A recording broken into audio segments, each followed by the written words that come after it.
Welcome back to the Seaboard Central, everyone, in operating sequence, part number 2. Happy Father's Day to all you fathers out there. In part number 1, we saw train 496 arrive and 485 depart. And that happened during the middle of the night. Then later that morning, the Gadsden first shift yard job comes on duty at 6 a.m. and the first move was to break up train 496. 496 had some cars that needed to make a connection for train L83, which we just saw departing at the beginning of this video. Now next up we have NS train A54, which is due to arrive at any time now, and it brings the transfer cut off the NS to the Seaboard Central, and it takes any cars that are going back to the NS back to their interchange. So after the NS job leaves, the next train due out is train 484, which is the Gadsden to Macon through freight. And not only does it have cars that are already in the yard that were classified earlier that came in off of the 496, it'll have connection cars that will come in on this A54. So it was important to set this train up to depart after the NS A54 arrival. So I'll show you how I'm handling NS traffic now and how I plan to handle it in the future. So for right now, I'm using GY01 and GY02 for Norfolk Southern staging. You see cuts of cars that are stored here that represent cars that are on the NS. Now the AC and AC Junction represents Alabama City, and Alabama City is where the interchange happens with the NS. So I have a track that goes into the backdrop here. Now this is the NS track that comes in on the layout, and this is a team track that goes to the track supervisor. But this is where the future NS traffic will be handled off of this track coming into Alabama City or AC Junction. Now here you see the NS A54 on the interchange lead, and also you can see the team track for the track supervisor in the foreground. At the current end of the line, you see a switch that will be going to 2 staging tracks located under the bench work on phase number 2. Now I did an earlier series on how to draw a track plan, and here I show the track plan for the upcoming phase 2, which should start sometime next year. But here you see the 2 NS tracks will actually be located under these modules on phase number 2, and that'll give me 2 long tracks to stage interchange traffic off of NS.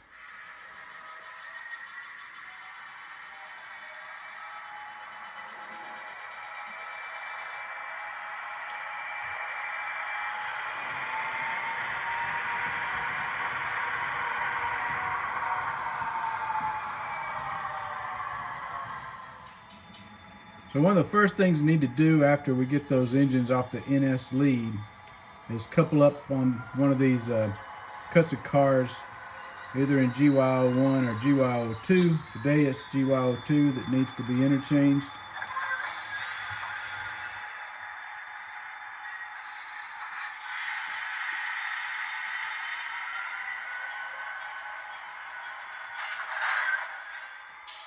All right, with the brakes knocked off, we can pull the entire cut by AC Junction.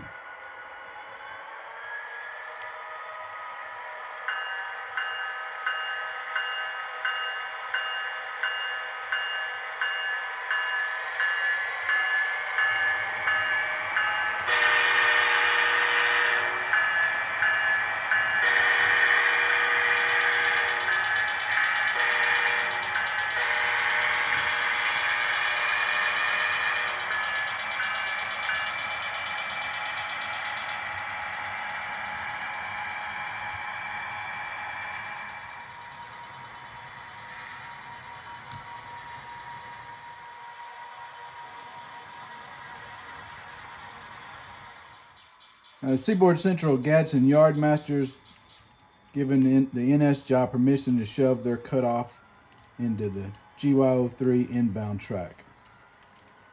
So all the switches are lined for their movement into GY03.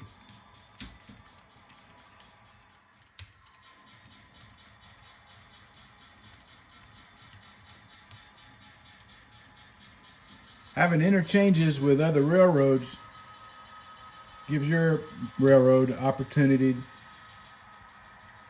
to have your cars participate in the national rail network.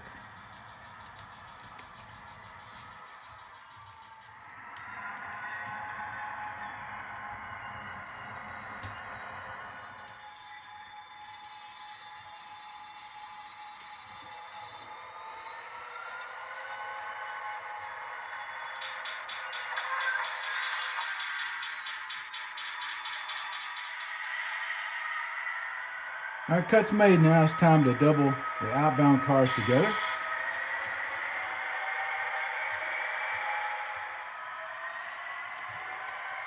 Now the NS job's going to double GY04 to GY05, and I'm going to show why that's important to double it in this fashion versus 5 to 4.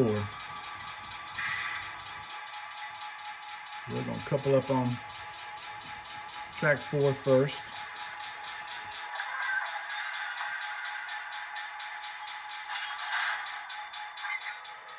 So as he's pulling track number 4 out, you can see track 5, there's a couple of loaded cement hoppers from National Cement, and then 2 loaded ethanol tanks from ADM. Now those ADM ethanol tanks are flammable tank cars.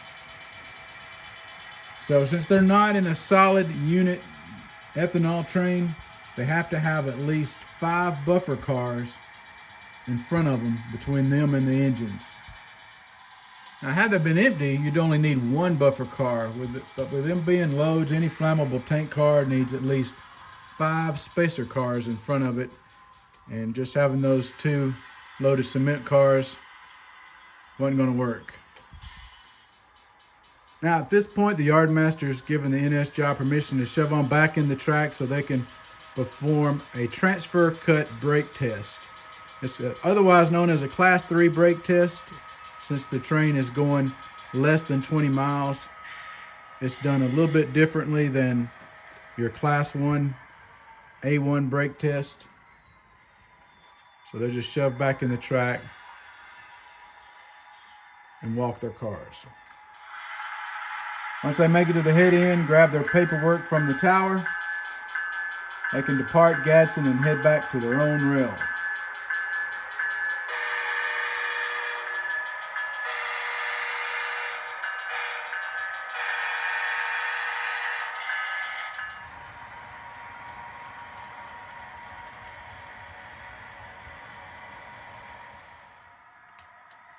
So that means that we'll just shove this cut back into GY02. The next time the interchange job comes, they'll take that GY01, and that just helps to rotate the cars. So you have different cars coming in a different session.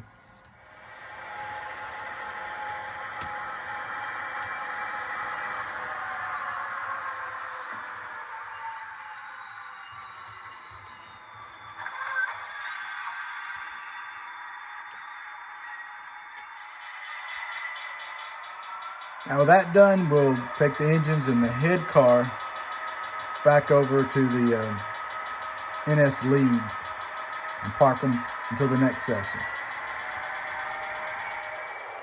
So with the NS job out of the way, Whitey can go back to work. And the first move will be to bust up this inbound cut out of GY03.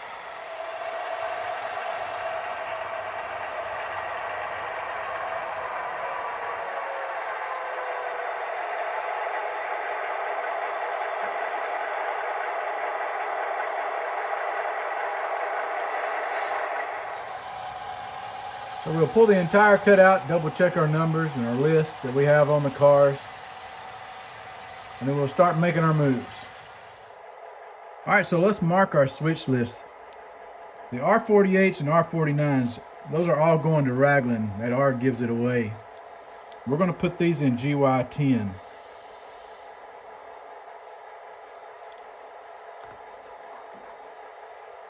All right, then you have an A45, A4 Atala, and that is a Goodyear car, so it's going to go to GY09, along with the A19 is a carload of sand for the General Foreman, the sand track. And you have an A20, which is a carload of cross ties. So there's another block of cars all going to GY09. Then you have a block of Carrolltons, and these are for GY08. But we'll be looking at it because we're going to be building train 484 at the same time. There's a car going to Griffin, and that'll go to GY09. So our first move is a block of 6 cars going into GY10. When we shove these in, we're going to go ahead and clear space for 2 more cars that will be coming in later. These will all go out on tomorrow's L83. You got 2 empty DDG hoppers, 2 empty ethanol tanks, and 2 empty cement hoppers. Now, next up, we've got a block of 4 cars that are going to Gadsden local area customers. A couple of carbon blacks for Goodyear. A loaded sand covered hopper that's going to the shop. A load of brand new cross ties going to the local track supervisor. All right, next up we're going to GY08. We're going to do something different. We're not just going to leave these cars in GY08 because we're going to build train 484. And it handles the Carrollton traffic. What we need to do is grab everything out of GY08 and swing it over to GY03. We'll stretch it out. We got it. Conductor will get his 3-step and work the air. 3-step release. We'll pull ahead and shove all this stuff off into GY08.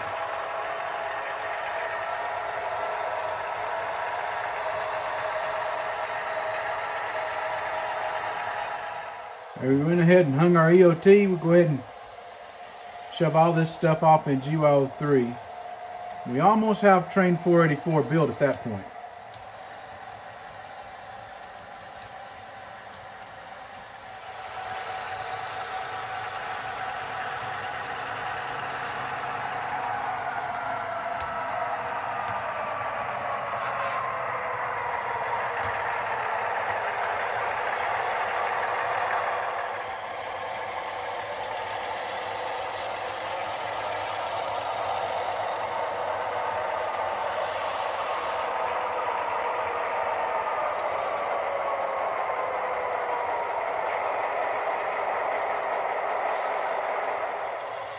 At this point, we've got 1 more car we need to tack on to 484 before we can call it done.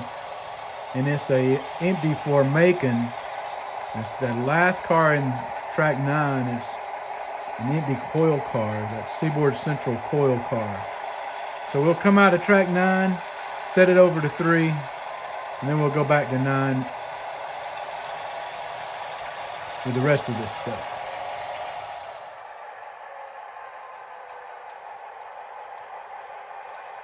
And that's going to be it for part number 2. Be sure to tune in next week for part number 3. And happy model railroading, everyone.